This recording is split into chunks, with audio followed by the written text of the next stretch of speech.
হালনাগাদের পর দেশে মোট ভোটার সংখ্যা দাঁড়ালো 12,61,70,900 জনে।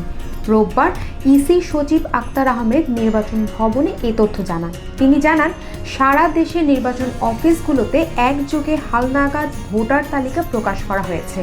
আগে ভোটার সংখ্যা ছিল 12,37,32,274 জন।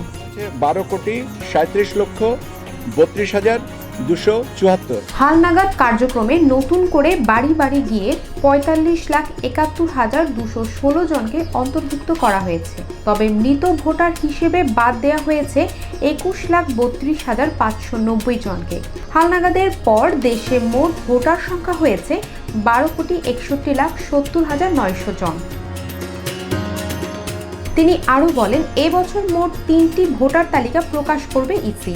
গত 2রা মার্চ একটি তালিকা প্রকাশ করা হয়েছে। আগামী 31শে আগস্ট একটি তালিকা প্রকাশ করা হবে। সর্বশেষ 31শে অক্টোবরের মধ্যে আরও একটি তালিকা প্রকাশ করা হবে।